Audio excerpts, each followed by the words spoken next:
Amad, bonjour. Bonjour, Jean-Bruno. Merci de nous recevoir ici chez vous pour cet entretien. Alors, on va commencer par une bonne nouvelle. Alléluia, il est de retour. Je vous prie de me croire, je l'ai vu de mes propres yeux, le président de la République à la télévision. Il a reçu l'ambassadeur de France au Cameroun. Alors, est-ce que vous percevez cette réapparition du président Paul Biya comme un soulagement? Non, pas du tout. Non, je ne m'émeus pas, pour si peu. Je suis un journaliste qui a aussi, j'ai mis longtemps dans le métier au Cameroun et j'ai été habitué à ces disparitions, réapparitions. D'ailleurs, si vous constatez le jour de ce matin, n'a pas titré sur cet événement dont vous moi parlez. J'ai vu la une de... Nous avons titré sur comment bien ajuster son masque par ces temps de corona. Son masque facial, oui. Son masque facial, nous avons titré sur les masques faciaux. Notre grande une, c'est les masques faciaux, parce que nous pensons que ce matin, ce dont les Camerounais ont besoin, c'est de savoir pourquoi et comment ils vont porter, ajuster leur masque facial. Ça peut sauver une vie. Alors, je trouve quand même la une du jour de ce matin assez déroutant. Pendant un mois, tout le monde s'est égosillé à chercher où était Paul Biya. Et le jour où il apparaît, vous titrez sur l'usage du masque facial. Je comprends pas. Vous avez été... Écoutez, c'est un grand classique. Vous n'étiez pas au courant de l'information ou alors parce que tous les autres journaux ont titré sur la réapparition du président Paul Biya et vous titrez sur l'usage du masque facial. C'est du journalisme classique. On dit dans notre métier que vous choisissez l'information selon un certain nombre de critères. Le premier critère, c'est l'actualité. Le deuxième critère, c'est le côté exceptionnel. L'autre critère, c'est l'intérêt humain. Le troisième, nous avons privilégié l'intérêt humain. C'est un mix de ces critères qu'on utilise pour choisir l'information. Le journalisme, c'est un choix en permanence. Nous avons choisi de ne pas parler du tout de cette information.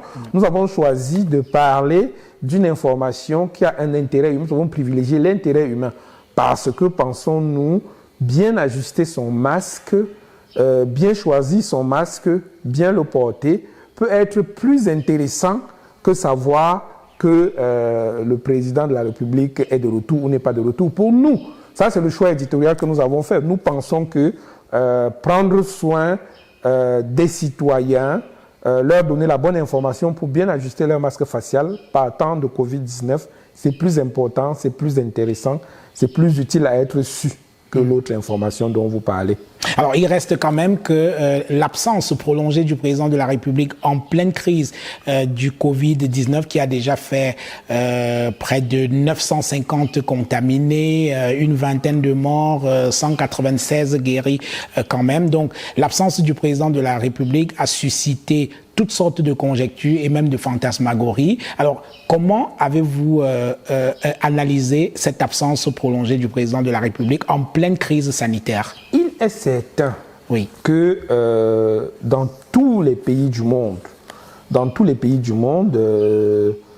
les chefs d'État, la reine d'Angleterre est montée sur les tours crénelées pour donner également de la voix, pour pousser les gens comme en temps de crise, on a besoin de soutenir, de tenir son peuple. Donc, véritablement, dans le monde entier, il y a eu une forte mobilisation et toutes les personnes qui dirigent véritablement sont montées au créneau pour faire signe de vie. Pas pour faire signe de vie, mais pour montrer, pour mobiliser en réalité. C'est de la mobilisation. C'est comme ça que je veux dire que quand la patrie est en danger, vous voyez dans l'histoire de Churchill, vous voyez Winston Churchill sous les bombes de Londres pendant la Deuxième Guerre mondiale, vous voyez le chef qui est devant. Mais pour que le chef le fasse, il faut que le chef le puisse. Il faut que le chef puisse le faire. Donc, il faut que le chef soit capable de le faire. Si le chef ne peut pas le faire, comment on fait? Churchill, il était sous les bombes parce qu'il pouvait le faire. OK? D'accord. Donc, vous voyez, il y a un problème de pouvoir le faire également. Oui. Donc, Le jour n'a pas fait état de cette absence-présence. Pour nous, c'est véritablement un épiphénomène. Cette disparition, réapparition, nous ne sentons pas concernés. Oui. Le jour n'est pas... Non, c'est Oui. pas... Non. Alors vous avez quand même une expérience de la presse au Cameroun et une expérience de la pratique politique du président Paul Biya depuis 38 ans. Est-ce que vous diriez qu'il est resté fidèle à lui-même dans la gestion du Covid-19? Non, je ne pense pas. Hein. Je pense que sur un ensemble de questions... vous savez, je pense que c'est un chef d'État, à mon avis, hein, qui ne bouge que lorsqu'il sent que son pouvoir est véritablement menacé. Vous voyez, nous voici donc à Douala. Lorsque Yaoundé respire, le Cameroun vit. Qui sont-ils, ces apprentis sorciers? Je donne les discours, hein, je répète les phrases des discours en temps de crise. Les petits mots de Paul Biya. Voilà, en temps de crise. Donc ce n'est que lorsque son pays... Donc je ne crois pas, hein, il n'a pas senti que son pouvoir était véritablement menacé, donc il n'y avait aucune raison qu'il sorte. Et puis je pense aussi qu'il avait peut-être besoin de se mettre à l'abri, de se confiner pour ne pas... Alors la riposte gouvernementale contre le Covid-19 vous semble-t-elle correcte jusqu'à présent? On ne peut pas blâmer comme ça à l'emporte-pièce des autorités d'un pays. Cette crise a surpris tout le monde. Hein, c'est-à-dire que fin janvier, on ne pouvait pas dire que nous serions dans cet état aujourd'hui. Oui. Vous voyez, fin janvier, on ne pouvait pas le dire. Donc aujourd'hui, or nos autorités, et les autorités camerounaises qui sont véritablement des autorités lentes à réagir, vous savez, ça réagit très lentement dans notre pays. Donc elles ne pouvaient être que surprises. Maintenant, dans la gestion au quotidien, dans la gestion au jour le jour, on a vu un ministre de la Santé qui était aux avant-postes, qui était là, qui donnait des informations tous les jours. On voyait qu'il se battait énormément, mais lorsqu'on le regardait de plus près, on voyait également que le pauvre n'avait pas de moyens. C'est-à-dire que il était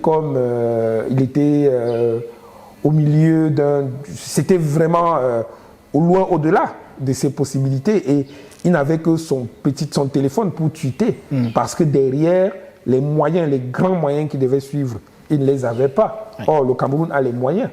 Donc, moi, je pense que la seule volonté d'un homme ne suffit pas. On est vraiment dans un système où tout le monde doit être mobilisé. On n'a pas beaucoup senti cette mobilisation. Mais petit à petit, je crois qu'elle est arrivée. Petit à petit, je crois qu'elle est arrivée.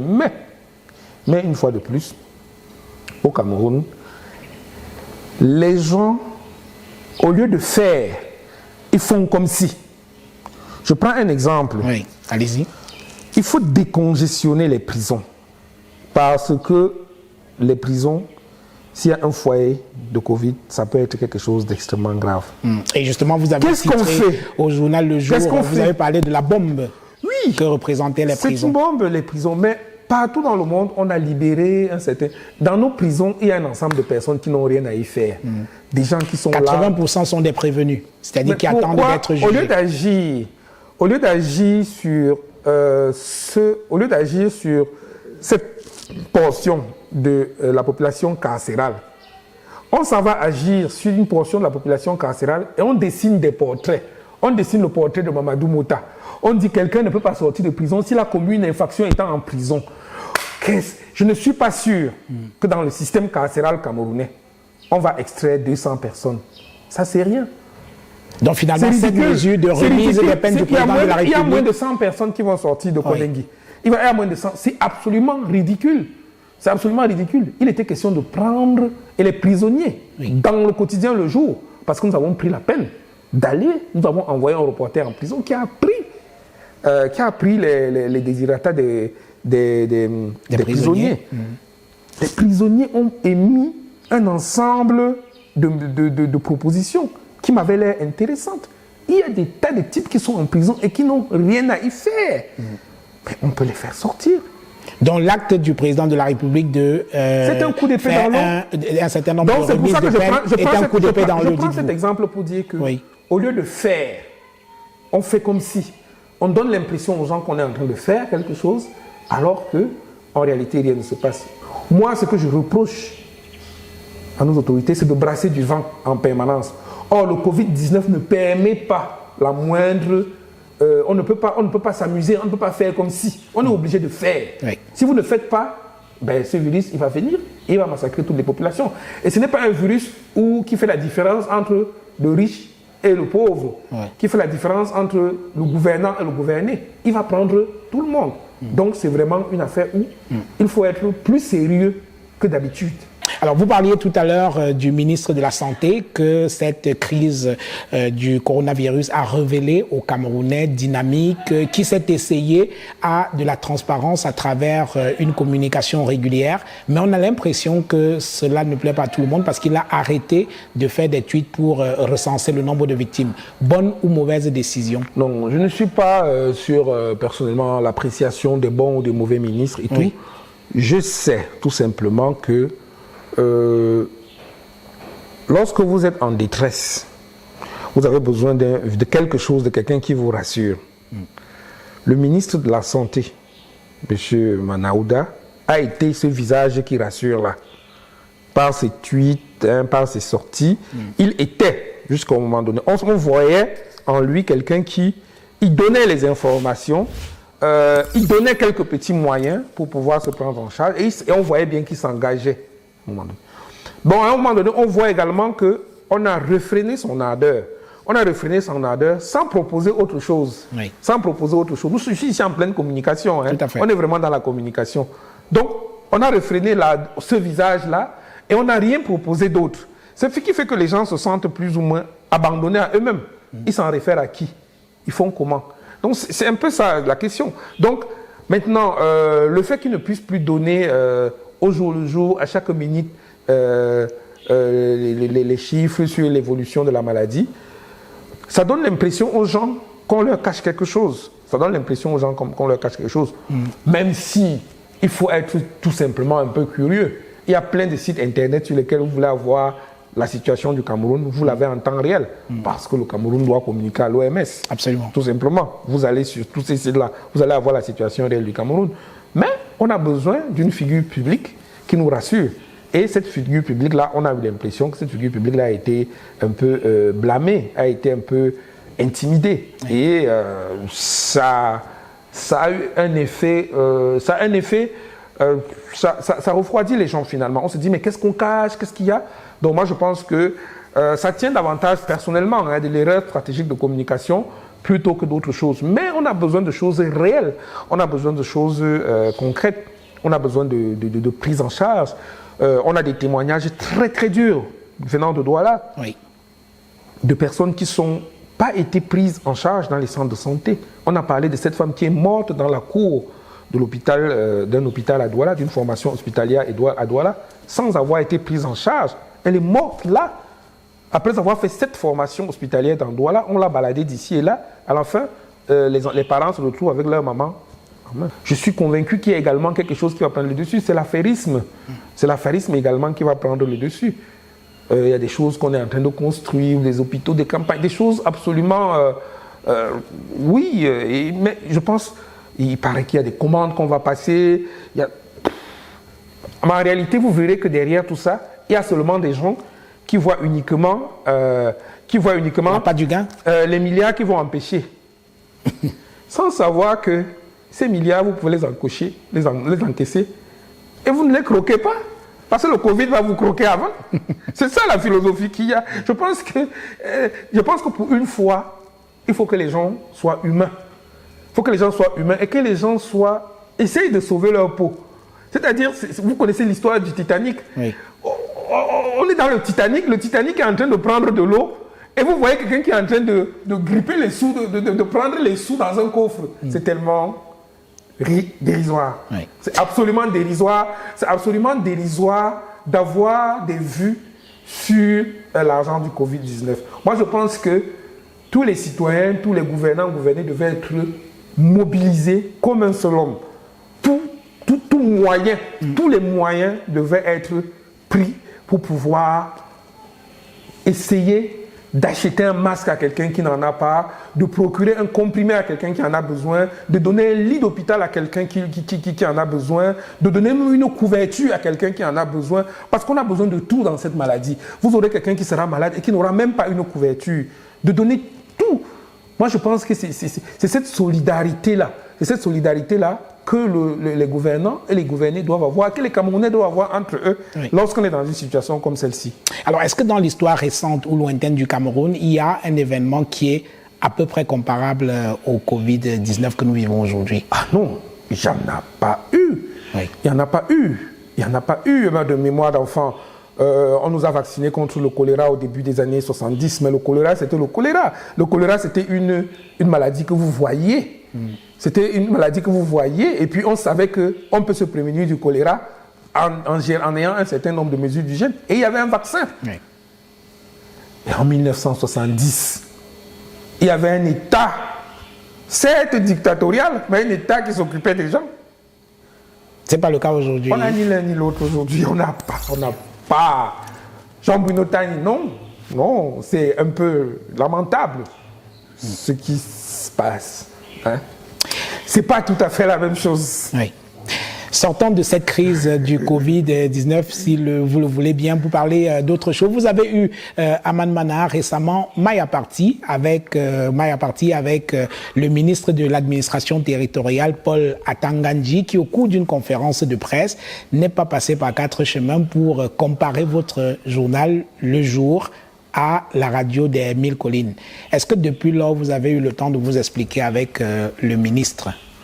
Non, je voulais dire que cette comparaison est absolument loufoque et dénote de quelque chose.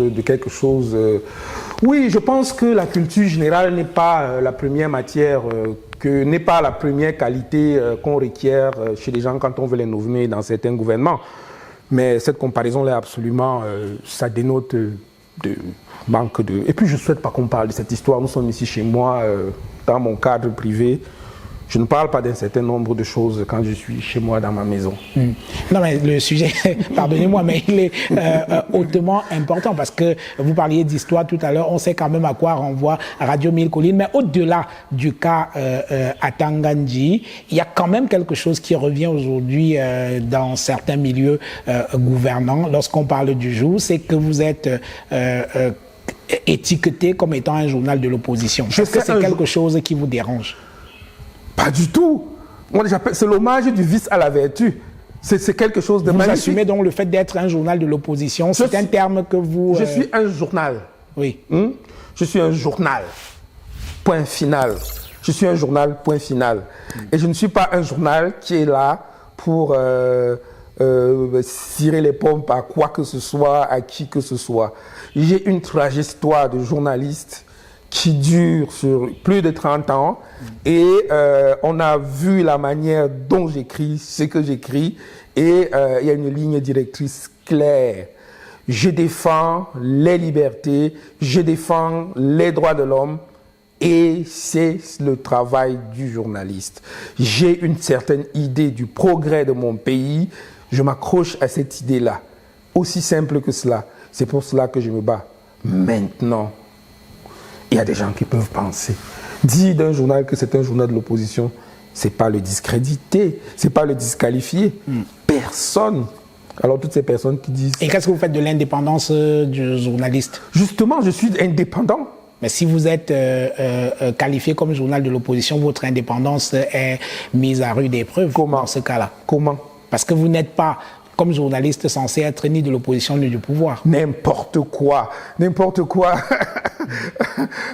Un journaliste a un engagement. Un journaliste a un engagement. Un journaliste n'est pas un arbitre qui est là pour dire que... qui est là pour... Non. Un journaliste, c'est quelqu'un qui a un engagement pour pour un pays qui est fait qui est dirigé d'une certaine manière. Un journaliste, ce n'est pas quelqu'un qui aligne des belles lettres les unes derrière les autres. Non. Le journalisme, c'est un engagement. Albert Londres. Oui. Albert Londres.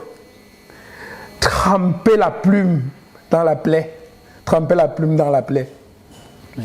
Albert Camus, l'historien de l'instant. Je dis ce qui se passe dans mon pays. Je dis ce qui se passe dans mon pays. Et je le dis. S'il faut du courage pour le dire, je cherche le courage là où il est pour pouvoir le dire. Oui, bien sûr. Est-ce que ce positionnement éditorial assez critique ne vous joue pas des tours en termes de votre journal, disons les choses tout nettes, doit vivre quand même des ventes, c'est vrai, mais également de la publicité, y compris gouvernementale?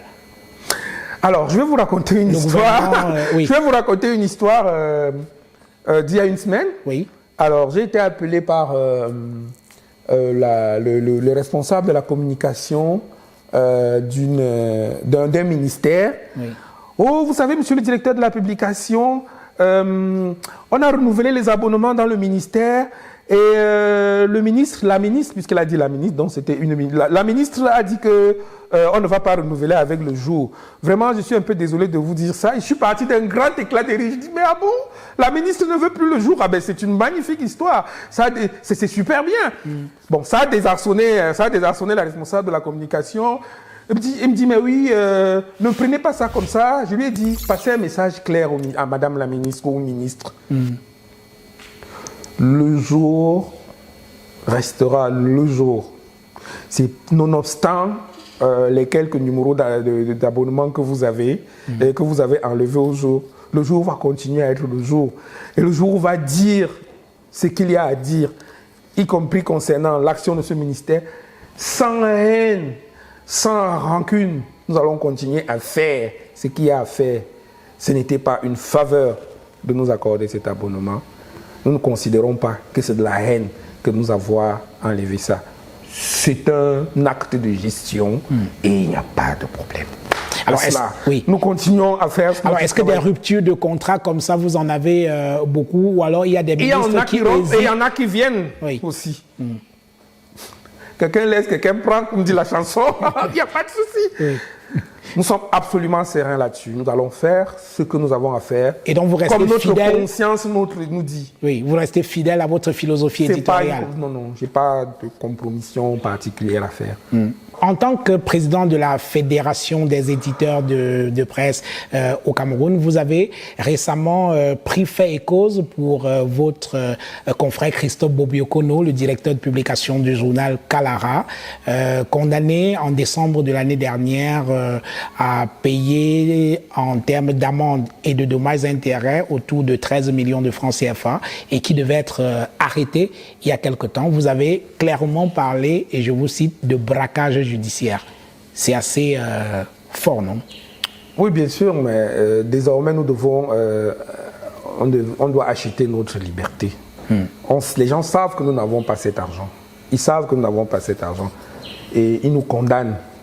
Ils nous condamnent. Oui, dans votre sortie, vous dites que c'est une nouvelle trouvaille. C'est une nouvelle trouvaille, qu'au lieu d'emprisonner le journaliste, on lui fixe une amende que vous ne pourrez pas payer. Oui. Mais vous voyez très très bien que la solidarité pour un bon et un vrai journaliste a marché. Quand vous faites bien votre travail, la solidarité jouera pour vous. Expliquez. Il y a des gens qui payent. Expliquez. Mais il y a des gens qui ont... je ne suis pas sûr que le journal Kalara soit un journal particulièrement fortuné. Ce n'est pas un journal particulièrement fortuné. Mais il y a des gens au Cameroun capables de se mobiliser contre l'injustice. Voilà. C'est de ça qu'il est question. Et c'est ce qui s'est passé avec le journal Kalara? Oui, bien sûr. Christophe Bobiokono est un vrai journaliste, est un bon journaliste qui a fait un excellent travail. Et il est puni pour ça. Alors, dans votre réaction en soutien à Christophe Bobiokono, on sent comme une crainte de votre part de voir que des méthodes de ce genre se justifient. C'est une crainte qui est réelle ou alors c'est simplement une mise en garde? Mais oui, bien entendu, vous voyez très très bien que... écoutez, tous les moyens sont utilisés pour que les gens cessent de faire un journalisme de qualité dans notre pays. Au lieu de quoi, ce qu'on nous propose, c'est ces espèces on va appeler ça des journaux. Ce n'est même pas des journaux. Un lundi, vous voyez 5 journaux qui ont exactement la même une. Ils ont tous été rédigés dans le hall d'attente du même ministre. Du même ministre qui fait leur fait. Aujourd'hui, non, on va insulter tel. Demain, on va insulter telle autre personne. Et puis même les gens se trompent. Ce ne sont même pas des journaux. Puisque ces gens ne tirent même pas les journaux, ils se contentent de faire les unes qu'on balance dans les groupes WhatsApp. Et puis, ils tirent 50 exemplaires. Et les revues de presse des... Et ils s'en vont dans les revues de... Ce n'est que ça. Ces journaux n'existent nulle part. Si vous demandez à acheter ces journaux, vous n'allez pas les trouver. Ça n'existe nulle part. C'est une autre arnaque. C'est une autre arnaque qui a été mise sur pied. J'ai dit qu'au Cameroun, désormais, on fait comme si. On ne fait pas. Ce ne sont pas des journaux. Vous n'allez chercher leur rédaction. Leur rédaction est où? Leur rédaction n'existe nulle part. Ils n'ont pas... Et puis... C'est affreux, quoi. Oui. C'est affreux. Alors, un autre journaliste qui a eu quelques difficultés avec la justice ou alors la police camerounaise ces derniers jours, c'est le correspondant à Paris de Canal 2 International, Eric Golf Kouachou, qui a été gardé pendant 11 jours, gardé à vue, et il était soupçonné d'hostilité à la patrie et de destruction de biens publics. L'enquête préliminaire n'a rien le révélé du tout et il a été libéré. Jean-Bruno Tagny, est-ce que vous avez vu un document officiel, une plainte sur laquelle il est inscrit ces motifs-là? Est-ce que vous avez vu un document officiel concernant la détention de M. Kouachou? Non, mais j'ai discuté avec quelques personnes proches de l'enquête. Est-ce que ces personnes proches de l'enquête vous ont montré quelque chose? Non. Ah. Qu'est-ce que vous essayez de démontrer? J'essaie de démontrer que c'était une séquestration arbitraire qui a... suite à des règlements de compte claniques et tribalistes au sommet de l'État du Cameroun. Ce pauvre petit garçon est la victime de n'importe quoi. Et c'est ridicule, c'est absolument ridicule dans une république digne de ce nom. 11 jours de... Une chose pareille. 11 jours dans une cellule. Dans une république, une chose pareille ne doit pas exister. Il faut le dénoncer de toutes nos forces. Il faut le dire. Il faut le dire. On ne fait pas, on ne se comporte pas ainsi dans une république. Non, nous ne pouvons pas adhérer à ça. Non, nous refusons. Oui. Il a quand même passé 11 jours dans les cellules infectes de la direction de la police judiciaire à Yaoundé. Pourquoi? Pourquoi à la fin on le met dehors pour rien? Rien, il n'y a aucun acte, rien. On l'accusait de quoi? On l'a interrogé sur quoi? On l'a interrogé pourquoi? Mais il faut arrêter avec ces prises d'otages avec les moyens de l'État. J'appelle ça une prise d'otage avec les moyens de l'État. C'est grossier. Aujourd'hui, la presse écrite se porte mal, les méventes sont terribles, les journalistes quittent de plus en plus le métier parce que mal payés. C'est quoi le problème? Le modèle économique est difficile à tenir. Je vous donne une chose simple. En période de confinement, vous achetez les journaux où et comment et à combien? Ouais. Donc, la principale source de nos revenus n'existe plus. La vente au numéro. Chacun se débrouille comme il peut.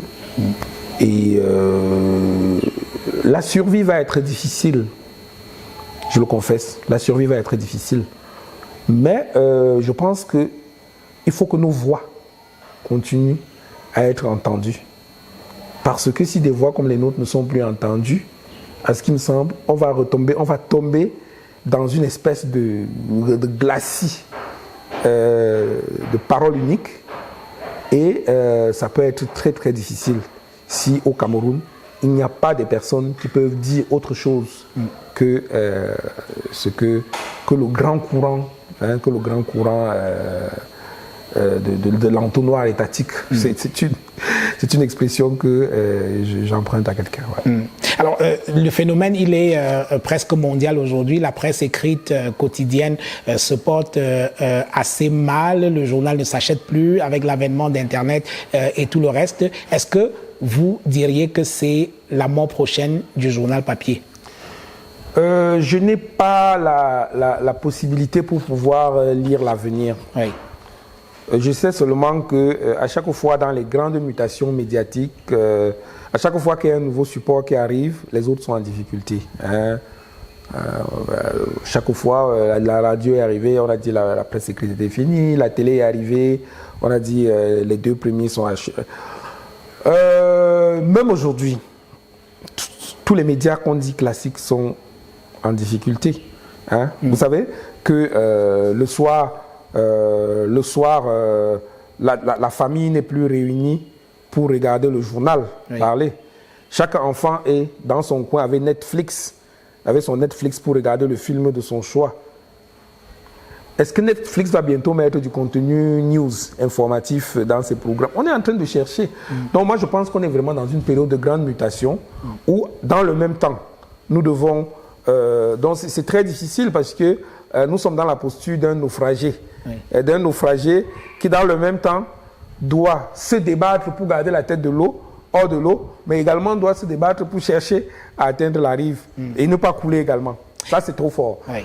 Alors, dernière chose sur cette question-là, est-ce que le journalisme va survivre à l'avènement des réseaux sociaux? Parce qu'aujourd'hui, on regarde, tout le monde s'improvise journaliste sur Facebook, WhatsApp, les gens organisent des interviews, une péripatéticienne organise un live, elle a 150 000 personnes qui regardent, un journaliste au même moment, fait une émission sérieuse de politique sur l'avenir de ce pays, il a à peine 10 personnes qui le regardent, de quoi rendre un peu jaloux et se demander si le journalisme va survivre à cette vague que l'on observe avec l'avènement des réseaux sociaux. Le bon journalisme va survivre. Le bon journalisme va survivre parce que le bon journalisme, il est comme un métal précieux. Il est comme un métal précieux, c'est-à-dire que même de la gadoue, il jaillit et il est là. C'est comme un métal précieux. Un journalisme qui est fondé sur la vérité, un journalisme qui est fondé sur des informations vérifiées, un journalisme qui est fondé sur un véritable engagement pour le progrès, il survivra parce que des citoyens éclairés auront toujours besoin de ce journalisme-là et ils sont prêts à payer pour. Il survivra parce qu'il y a de plus... on pense que les gens sont abêtis, les gens sont bêtes, les gens ne sont pas bêtes du tout. Les gens savent que lorsque telle chose est bien faite, il faut aller s'informer là-bas. Voilà. Donc, dans le journalisme, je pense que les gens doivent et vont aller vers des formats plus élaborés. La dictature de l'immédiateté va s'estomper et je pense que les bons journalistes, les très bons journalistes vont surnager.